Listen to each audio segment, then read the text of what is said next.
말씀을 준비하면서 계속 고민하게 된 것은 어떤 말씀을 전달해야 되는가였습니다. 그러면서 계속 저를 붙잡고 있는 생각이 잔잔한 호수에다가 돌을 던질 필요가 있을까 하는 생각이 계속 들었어요. 근데 내가 하고 싶은 말을 하는 것이 아니라 하나님이 진짜 원하시는 것, 우리 안디옥 교회 주시는 말씀을 전달하는 것이구나 라는 것이 깨달아졌고, 여러분들도 오늘 말씀에서 하나님의 음성을 들으시고 나에게 주신 언약을 붙잡으시기 바랍니다. 얼마 전에 우리나라 국가대표 축구팀이 5개의 나라와 친선 경기를 했습니다. 축구를 아는 사람들은 많이 있어요. 축구를 모르는 사람도 분명히 있습니다. 축구를 아는 사람들이 그 축구 경기장에 갔겠죠. 우리나라에서 서울에 있는 축구 경기장은 6만 6천 명이 들어갈 수 있다라고 합니다. 근데 가득 찼어요. 그 가운데에선 축구를 모르는 사람은 한 명도 없을 것입니다. 근데 축구를 안다고 해서 축구를 할 줄 아는 것은 아니에요. 그죠? 저도 축구를 알고 있지만 축구를 못 합니다. 근데 그 가운데에서 축구를 할 수 있는 사람도 있겠죠. 그런데 축구를 진짜 잘하는 사람이 있습니다. 그 사람이 경기를 뛰고 있는 거예요. 우리나라 국가대표 선수들, 우리나라와 경기를 한 다른 나라 외국 국가대표 선수들, 그 나라에서는 축구를 제일 잘하는 사람이겠죠. 저는 복음도 마찬가지라고 생각을 합니다. 복음을 거의 다 몰라요. 그런데 하나님의 은혜로 복음을 알게 된 사람들이 있습니다. 너무나 감사한 큰 은혜죠. 그런데 복음을 안다고 해서 다 복음을 누리는 것은 아닙니다. 베드로가 마태복음 16장 16절에 주는 그리스도시요 살아계신 하나님의 아들이십니다. 너무나 중요한 고백을 합니다. 근데 마태복음 16장 23절 가서는 사탄아 내 뒤로 물러가라 라는 말을 듣습니다.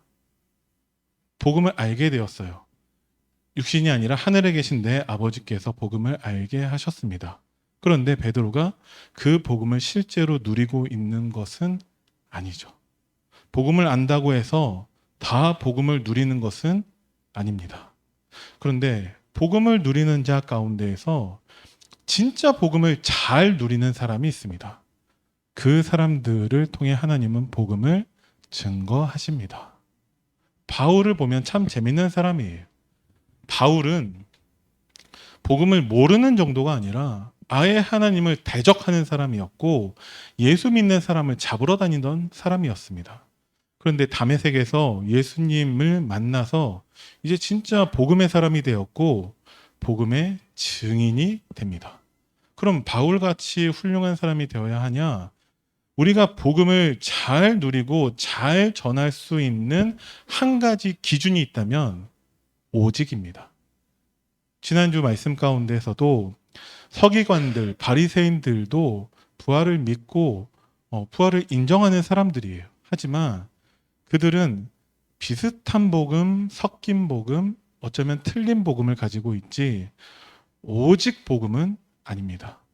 그래서 결국은 그들 역시 하나님을 대적하는 곳에 있죠. 오직 사도 바울 그리고 몇 명의 제자들만 복음으로 오직 되어 있습니다. 여러분들께 꼭 말씀드리고 싶은 것은 무엇이냐? 복음을 안다고 복음을 누리는 것이 아니라 복음이 우리에게 실제가 되어야 됩니다. 복음은 실제로 존재하는 거예요. 그것이 우리에게 실제가 되어야 합니다. 다른 말로 하면 나의 것이 되어야 한다는 것이죠. 로마서 16장 25절에 바울은 감히 나의 복음과 라고 표현하고 있습니다. 복음이 나의 것이 되었다라는 것이죠. 복음을 실제로 누리고 있다라는 것입니다. 복음은 무엇입니까? 간단하게 말씀을 드리면 원래 인간은 하나님과 함께하도록 창조되었는데 사탄에게 속아서 하나님을 떠나는 죄를 범했다라는 거예요. 사탄 문제, 하나님 떠난 문제, 그리고 죄. 이것은 지금도 지속되고 있습니다. 그래서 우리가 하나님을 떠나 사탄의 완전히 종노릇하게 되었는데 우리 인간 스스로는 이 문제를 해결할 수가 없어요. 그것을 너무 잘 아시는 하나님께서 우리에게 주신 것이 복음입니다. 예수님을 그리스도로 보내주셔서 사탄을 멸하는 왕으로, 하나님 떠난 자들에게 하나님 만나는 길을 알려주는 선지자로, 우리의 죄의 문제를 십자가에서 대신 해결하신 제사장으로 오셔서 우리 인간의 모든 문제를 해결하시고 우리로 하나님의 자녀가 되게 하셨죠. 이게 복음입니다. 그래서 복음은 모든 문제 해결이라는 것이죠. 이것을 실제로 누려야 한다라고 말씀드리는 것인데, 실제로 누리는 사람의 기준은 감사입니다. 어떤 문제를 당해도 감사한다라는 거예요. 여러분들이 매 순간마다 나에게 감사가 없다.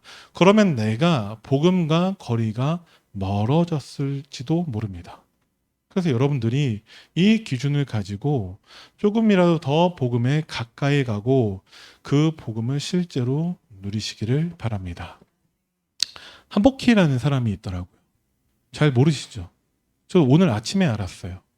이 사람이 평생을 뭐 이렇게 막 염색하는 뭐 그런 일을 했었나 봐요.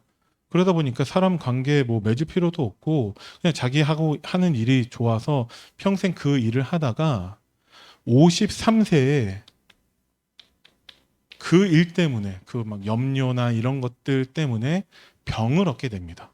천식을 갖게 되어져요. 그래서 자기가 좋아하는 그 일도 못하게 됐어요. 완전히 절망스럽죠. 그런데 그때 이 사람에게 힘이 돼준 것이 노래입니다. 그래서 이 사람은 지금도 서울의 인사동이나 저기 뭐 부산이나 이런 데 가서 버스킹이라고 하죠. 사람들 앞에서 노래하는, 이 사람은 원래 악보도 불 줄 몰랐다라고 하는데 음악 치료 뭐 이런 프로그램을 통해서 되게 힘을 얻고 치료받아서 자기는 이제 남은 평생에 노래하면서 살겠다라고 이제 하고 그런 오디션 프로그램 같은데 이제 출연해가지고 조금 알려지게 된 사람인가 봐요. 대단한 사람이죠. 이 사람이 병이 나았냐? 안 나았어요. 천식이 더 심해져서 오른쪽 눈이 실명했다라고 합니다.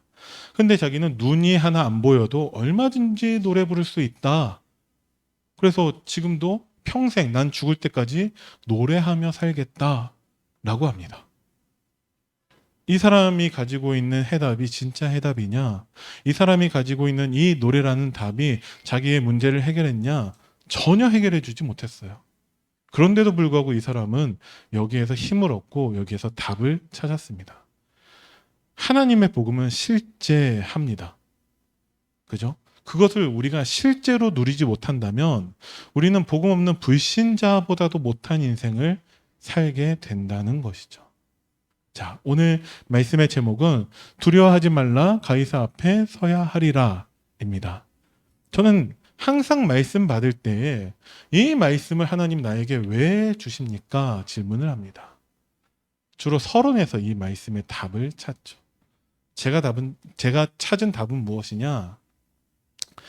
두려워하지 말라 내가 가이사 앞에 서야 하리라는 바울에게 임한 하나님의 말씀입니다. 이 말씀을 언약으로 붙잡은 바울은 풍랑 가운데 전혀 걱정하지도 않고 염려하지도 않고 영향받지도 않습니다. 차라리 하나님의 말씀을 통해서 그들에게, 복음 모르는 사람들에게 답을 주고 있죠. 하나님은 내게 임한 하나님의 말씀을 나의 언약으로 붙잡기를 원하고 계세요. 사탄은 이것만 방해합니다. 저에게 주신 하나님의 평생 언약은 예레미야서 1장 4절에서 10절입니다. 제가 2019년 5월 26일에 여러분들께 전한 말씀의 내용입니다. 하나님께서 예레미야에게 말씀하고 계세요. 내가 너를 어머니 태중에 짓기 전에 너를 알았다. 태중에 짓기도 전에, 그 말은 존재하기도 전에, 창세전에 영세전에 하나님이 나를 알고 계세요. 어떤 나를 알고 계시냐? 솔직히 말씀드리면 별로 복음에 관심도 없고 뭐 하나님의 일을 할 생각도 없고 뭔가 복음을 위해 통해서 내 유익을 얻고 뭔가 내가 성공하고 잘되기 바랬던 그런 나를 하나님이 알고 계시더라고요. 전 철저하게 가면 쓰고 하나님의 낯을 피하고 도망 다니고 하면 하나님 모르실 줄 알았는데 하나님 알고 계세요. 그리고 태에서 나오기 전에 너를 성별하였고, 우리가 이 상태인 것을 아시기 때문에 우리의 영적 상태가 사탄 종노릇하고 있는 그 불신자 상태라는 것을 아시기 때문에 하나님이 성별하셨고 구원하셨습니다. 하나님의 구원에는 우리의 어떠한 의도 없었고 노력도 없었고 우리의 공이 하나도 없어요. 오직 하나님이 하신 것입니다. 그죠? 그리고 나서 구원받은 우리를 고아처럼 버려두지 아니하시고 하나님이 우리와 함께 하고 계십니다. 이게 저에게 주신 하나님의 평생 언약이에요. 바울에게 임한 하나님의 말씀의 내용이 무엇이냐? 풍랑 가운데 있지만 내가 너를 알고 있다. 내가 너와 관련된 항해한 사람들까지도 내가 그들을 너에게 붙였다. 하나님이 역사하신다라는 것이죠. 그리고 내가 너와 함께함을 말씀하고 계십니다. 요셉에게 임한 하나님의 말씀은 무엇입니까? 창세기 39장 2절에 여호와께서 요셉과 함께 하심으로, 요셉이 노예였지만 하나님 알고 계세요. 하나님이 요셉을 구원하십니다. 하나님이 함께 하신다라는 것이죠. 여호와께서 요셉과 함께 하심에 요셉은 형통한 자가 됩니다. 모든 렘넌트들마다 내게 임한 하나님의 말씀을 언약으로 붙잡습니다. 복음이 실제가 되고 있다라는 것이죠. 근데 정말 많은 사람들이 복음을 진짜 나의 언약으로 붙잡지 않는다라는 거예요. 그러면 가장 먼저 하나님의 언약이 나의 언약이 안 되면 제일 먼저 뭐가 문제가 되냐? 일단은 내가 제수선에 타고 있다는 그 자체가 문제가 됩니다. 바울이 전도자로 로마에 가기 위해서, 가이사 앞에 서기 위해서 필요한 방법이 제수선이었어요. 유대인들이 법을 가지고 바울을 죽이려고 했었고, 로마 법으로는 바울에게 죄가 없어요. 그래서 총독들이 무죄로 풀어주려고 했었는데 바울은 상고합니다. 바울아, 너 무죄다. 이제 나가라. 아니다, 나는 상고하겠다. 나는 억울하다. 이상하잖아요. 무죄라고 하는데 나는 억울하다. 나는 가이사 앞에 서서 판결을 받겠다. 진짜 목적은 그 가이사에게도 하나님의 복음을 증거하기 위해서 이제 계속해서 그 감옥에 있는 것이죠. 그게 지난주 말씀의 내용이었습니다. 감옥에 있으면서 누명 쓰고 들어갔는데 많은 사람들에게 손가락질을 받고 있을 거예요. 감옥 들어가는데 매맞기도 했습니다. 완전히 인생의 밑바닥으로 간 것이고 인생 실패한 거라고 사람들에게 조롱받는 것이죠. 나만 억울하면 되는데 그 바울의 가족, 친척들 모두에게 다 조롱과 그 손가락질이 갈 것입니다. 그런데 바울은 기쁘게 그 죄수선을 탔다라는 거예요. 여러분들에게 복음의 실제라는 것은 하나님이 여러분들을 전도자로 부르셨다라는 것인데, 여러분들을 만약에 하나님이 죄수선으로 타게 하신다라면 여러분들은 기쁜 마음으로 타실 수 있습니까? 우리는 복음이 실제가 되어야 한다니까요. 지금 목사님 혼자 가셨지만 만약에 목사님이 출발하기 전에 장로님께, 안수 집사님께, 권사님께 이번에 내가 나이도 있고 혹시 마지막으로 아프리카를 가는 거일 수도 있는데 이번에 저랑 같이 가면 안 되겠습니까? 자비랑으로 알아서 다 준비하고 저랑 같이 갑시다 라고 했을 때 같이 제가 가겠습니다. 우리가 선뜻 말할 수 있나요? 복음은 우리에게 실제가 되어야 합니다. 지금 당장 아프리카를 가라는 말이 아니에요. 복음이 우리에게 실제가 되어야 합니다. 내게 하나님의 말씀이 임했을 때 나의 언약으로 붙잡아져야 한다라는 것이죠. 우리가 말씀을 받을 때 무슨 드라마 보듯이 하면 안 돼요. 저 주인공이 억울하고 저렇게 누명도 쓰고 도망도 다니고 감옥에도 가고, 드라마는 우리와 상관이 없어요. 주인공이 힘들고 어려울수록 더 재밌습니다. 나중에 잘 될 거니까. 우리가 말씀을 받을 때 나와 상관없는 무슨 드라마 보고 영화 보는 식으로 하면 안 됩니다. 하나님이 나에게 제수선을 타라고 말씀하고 계시는 거예요. 그때 우리에게 복음이 실제가 되시기를 바랍니다. 바울이 풍랑을 예고하죠. 우리 앞에 많은 문제들이 있습니다. 문제가 없으면 좋겠지만 문제가 많이 있습니다. 왜 문제가 있냐? 로마에 가기 위해서 문제가 있습니다. 가이사 앞에 서기 위해서 우리에게 문제가 있는 거예요. 전에 그렇게 말씀을 드렸죠. 문제라는 포장지에 쌓여서 하나님의 선물이 우리에게 전달되는 것입니다. 근데 많은 사람들이 그 문제라는 포장지를 보고 도망가 버려요. 왜? 문제는 싫으니까. 복음은 좋은데 어쨌든 나는 죄수선에 타면 안 되니까. 그래서 더 하나님은 문제를 통해서 역사하십니다. 여러분들이 문제를 보는 눈이 달라져야 돼요. 여러분들의 생각이 복음적인 생각으로 바뀌어야 되고 여러분의 삶이 복음의 삶으로 바뀌어야 됩니다. 그게 안 되면 뭐가 문제가 되냐? 베드로에게 예수님이 찾아오시죠. 뭐 물어보시냐? 네가 나를 사랑하느냐? 그래서 베드로가 대답을 합니다.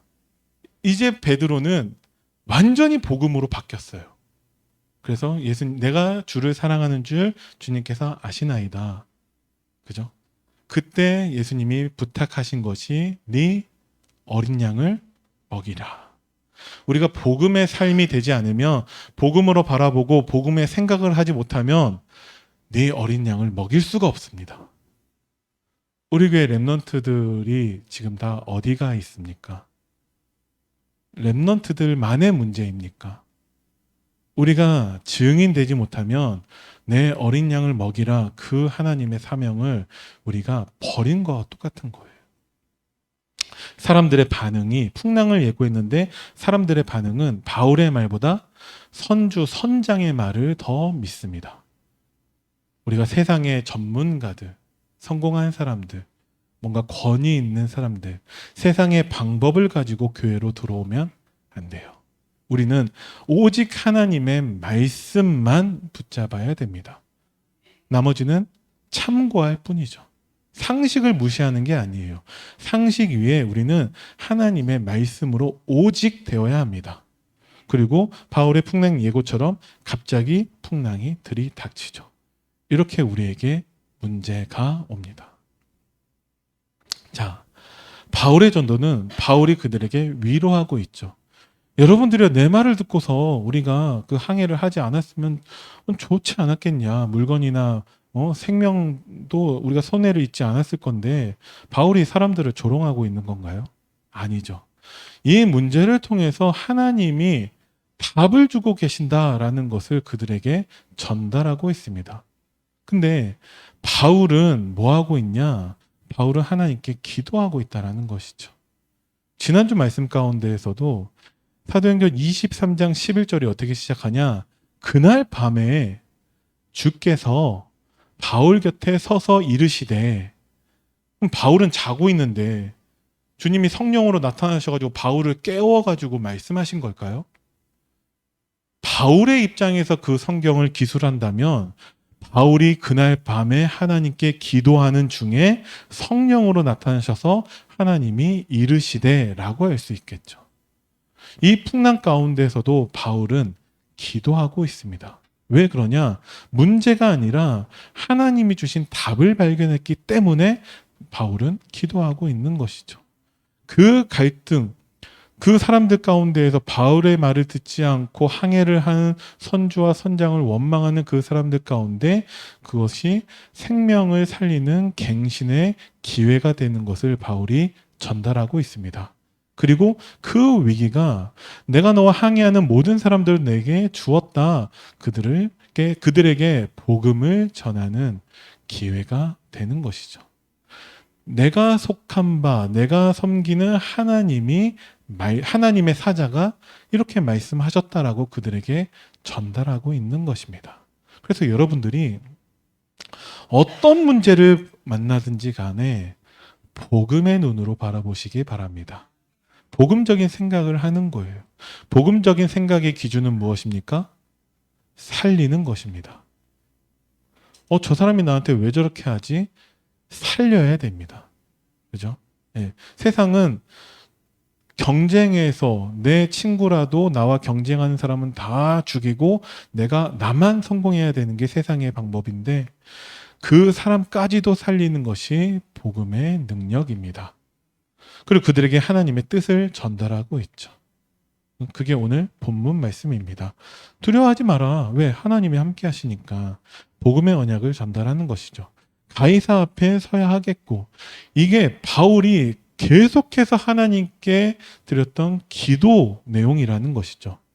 사도행전 19장 21절부터 내가 이후에는 로마도 보아야 하리라. 근데 하나님이 네가 로마에서도 나의 일을 증거해야 하리라. 또한 네가 가이사 앞에 서야 하리라. 하나님이 바울의 기도를 응답하신다라는 것이죠. 그리고 너와 함께 항해하는 자들을 다 내게 주셨다. 하나님의 전도 계획을 하나님이 알게 해 주시는 것입니다. 자, 드디어 제수선이 안전을 찾죠. 제수선이 뭐가 달라졌냐? 달라진 건 하나도 없어요. 차라리 구원의 여망마저도 사라졌다라고 되어 있습니다. 그러니까 완전 절망 가운데 있는 것이죠. 그런데 그 제수선에 바울을 통해 하나님의 말씀이 선포된 거예요. 그죠? 그 가운데 모든 사람들이 내게 임한 하나님의 말씀을 언약으로 붙잡았다. 그 사람들은 안전한 정도가 아니라 구원받는 것이죠. 제가 대학 때 들었던 말 중에 광대는 줄을 타고 제자는 말씀을 타라는 캐치프라이즈 같은 거, 이런 말을 참 많이 했었거든요. 광대가 줄을 타는 것은 일반 사람들이 봤을 때는 되게 불안하고 힘든 일처럼 보이지만 광대는 줄을 타는 사람입니다. 줄 타는 게 가장 행복한 사람이라는 것이죠. 제자는 말씀을 타야 됩니다. 줄을 타지 않는 광대는 이제 돈을 못 벌어요. 먹고 살 수도 없어요. 말씀을 타지 않는 제자는 불신자들보다 못한 존재가 됩니다. 그럼 우리는 어떤 말씀을 타야 되냐? 하나님의 언약인데 복음을 통해서 우리를 구원하시고 하나님이 우리와 함께 하신다라는 것이죠. 그것만이 우리에게 참된 안전입니다. 그래서 여러분들이 내게 임한 하나님의 말씀을 언약으로 붙잡으시길 바랍니다. 자, 다시 돌아가서 하나님이 아시고 하나님이 하시고 하나님이 함께 하세요. 그러면 나는 어떻습니까? 나는 하나님을 알고 있습니까? 그러면 우리가 염려할 게 없죠. 나는 말씀을 통해서 하나님의 일을 하고 있습니까? 하나님의 일이 뭐죠? 요한복음 6장을 한번 보시겠습니다.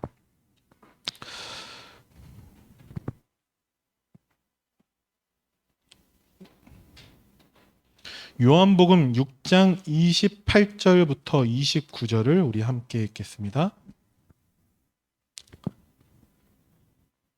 요한복음 6장 28절과 29절입니다. 우리 천천히 합독하겠습니다.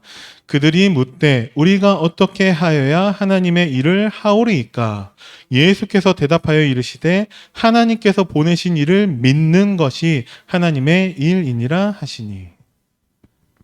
예수님을 믿는 것이 하나님의 일을 하는 것입니다. 예수님을 어떻게 믿습니까?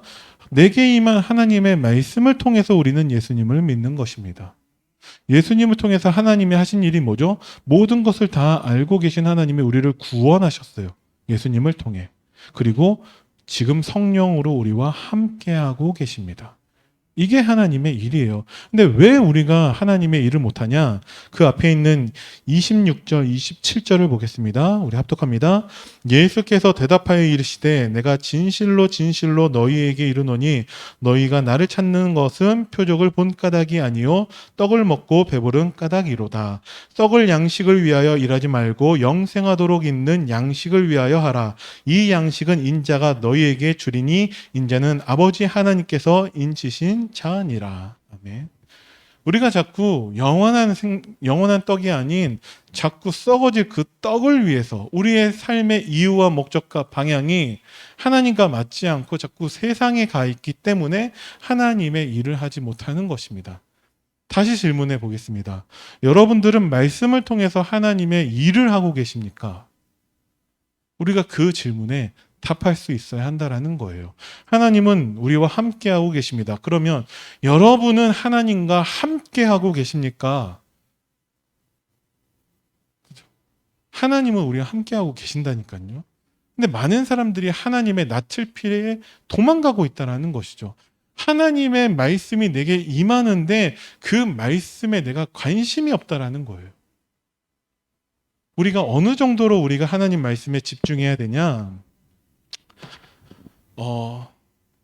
자, 풍랑 사건은 다시 세계 정복의 시작인데 유대인 앞에 오직 복음을 전달했죠. 섞인 복음, 비슷한 복음, 틀린 복음 가지고 있는 사람들에게 우리는 오직 복음을 증거하는 것입니다. 로마 황제 앞에 증거하는 거예요. 하나님의 기도가 반드시 응답된다는 것을 우리는 증거하는 것입니다. 그래서 우리는 24시 기도하는 거예요. 24시 기도 어떻게 합니까? 요즘 주로 이것을 어떻게 설명하고 계시냐? 아침에, 낮에, 밤의 기도로 말씀하고 계세요. 아침에 우리가 생각나는 모든 것을 기도로 연결하고, 낮에 우리가 보는 모든 것을 기도로 연결하고, 밤에는 분명히 우리가 복음 아닌 것들이 있는데 그것을 하나님의 말씀에 집중하는 깊은 시간을 통해서 치유하는 것이 아침, 낮, 밤의 기도 내용입니다. 아침에 1분이라도 우리가 진짜 하나님께 기도할 수 있다면 우리는 24시 기도를 누리는 것입니다. 근데 반대로 하루에 정말 1분이라도 기도하고 계십니까? 마지막으로 세계 왕들 앞에 증거하는데 하나님이 바울을 통해서 그 항해하는 모든 사람을 구원한 것처럼 전 세계에 하나님의 복음을 증거하는 전도의 증인으로 세우실 것입니다. 이것을 위해서 우리에게 필요한 게 무엇이냐? 하나님 말씀을 우리가 붙잡아야 되는데 나의 복음이 될 정도로. 그러면 이면 계약을 발견할 수 있다라고 지난주에도 말씀하셨습니다. 이면 계약이라고 해서 로마서 16장에 있는 7가지 그 내용을 우리가 기억할 필요가 없어요. 나에게 주신 하나님의 이면 계약을 찾는 것입니다. 이면 계약을 찾는다면 기도하게 돼 있어요. 예를 들어서 진짜 지금 우리 목사님의 단기 선교가 이면 계약으로 붙잡아지지 않는 사람은 3주 내내 단 한 번도 기도하지 않을 수 있습니다. 그 사람이 나쁜 사람이 아니라 이면 계약으로 붙잡아지지 않았기 때문에 생각이 안 나는 거예요. 언제 생각나냐? 목사님 돌아오시고 난 다음에 목사님 오셨구나. 아이고 벌써 3주가 지났네. 그렇게 그냥 시간만 지나 버리는 것입니다. 뭐가 없는 거냐? 복음이 나에게 실제되지 않는다라는 것이죠. 여러분들의 이면 계약이 있으십니까? 나의 이면 계약을 찾아야 되지만 우리 교회를 통한 하나님의 이면 계약도 찾으셔야 됩니다. 제가 새벽에도 말씀을 드렸고 금요기도회 때도 말씀을 드렸는데 지금 우리 장로님이 기도한 내용 가운데서도 있지만 우리 교회 지금 중요한 전환점의 시간표가 오고 있습니다. 우리 담임 목사님의 30년의 그 목회를 통해서 우리가 복음에 깊이 뿌리 내리게 되었죠. 근데 이제 우리가 공동의회를 통해서 새로운 담임 목사님을 모시기로 이제 여러분들이 다 뜻을 정하셨다라는 것입니다. 여러분들은 그것을 위해서 무엇을 준비하고 계십니까? 여호수아가 모세를 대신해서 이스라엘의 지도자가 되었어요. 그 여호수아의 영적 상태는 불안하고 두려워하고 있습니다. 왜 그러냐? 모세도 못한 일을 해야 돼요. 출애굽을 했지만 아직 가나안 땅을 정복한 것은 아닙니다. 근데 여호수아를 통해서 하나님은 이제 가나안 땅을 정복하신다라는 거예요. 그래서 여호수아는 불안함에 떨고 있습니다. 근데 그때 하나님이 뭐라고 말씀하시냐? 강하고 담대해라. 내가 모세와 함께하는 것처럼 너와 함께 하겠다라고 약속을 하십니다. 그 여호수아조차도 불안하다라는 것이죠. 그럼 우리가 새롭게 모실 그 목사님을 위해서 우리 중직자분들이, 우리 성도님들이, 렘넌트들이 무엇을 준비해야 됩니까? 아무 준비 없이 그냥 시간만 보내면 됩니까? 하나님이 여러분들에게 주신 이면 계약을 찾으시기 바랍니다. 어떻게 하면 되냐? 하나님의 말씀이 나의 복음으로 붙잡아지면 됩니다. 그리고 나의 기도, 여러분들이 말씀 나온 그대로를 순종하시고 실천하시면 됩니다. 제가 3주 전에 수요예배 가운데 결론으로 말씀드린 게 아침, 낮, 밤 기도를 다시 한번 설명드리면서 하셨습니까? 를 질문을 드렸어요. 알고 있다니까요, 복음을. 근데 안다고 다 누리는 게 아니에요. 아는데 그게 실제가 안 되는 사람들이 너무나 많이 있습니다. 여러분들이 나의 기도로 이제 누리시면 됩니다. 하루에 1분이라도 하시면 됩니다. 나를 구원하시고 지금 나와 함께 하시는 것만 누리시면 됩니다. 그럼 얼마든지 우리가 하나님의 일을 할 수 있다는 것이죠. 그리고 나의 전도 여러분들이 대상자 놓고서 기도하시기 바랍니다. 이번에 우리 고 이정식 집사님 장례 우리 캠프를 통해서 그 가족들에게 하나님의 복음을 증거했습니다. 로마에서도 하나님의 일을 증언한 것이죠. 여러분들이 기도하고 있는 것은 하나님 반드시 응답하십니다. 당장 응답하실 수 있고 시간이 좀 지나서 응답될 수도 있고 우리에게 필요 없는 것들은 무응답으로 하나님이 역사하실 수도 있죠. 그런데 진짜 나의 복음, 나의 기도, 나의 전도가 되어져서 우리도 로마를 바라보고 가이사 앞에 서게 되기를 바랍니다. 그래야지만이 이 부여를 살릴 수 있고 이 나라와 나아가 아프리카와 전 세계를 우리가 복음으로 살릴 수 있습니다. 그래서 정말 하나님의 언약을 붙잡고 기도를 통해 바울과 같은 전도자의 응답 누리기를 예수님의 이름으로 축원드립니다. 기도하겠습니다. 살아계신 하나님 은혜를 감사드립니다. 바울에게 주신 말씀을 붙잡고 바울이 응답받았던 것처럼 우리도 하나님 주신 말씀이 나에게 언약되게 하시고 이 언약 붙잡고 기도함으로 우리도 바울처럼 로마의 가이사 앞에 증인되어지는 응답을 누리게 하여 주옵소서. 감사를 드리며 우리 주 예수 그리스도 이름으로 기도드립니다. 아멘.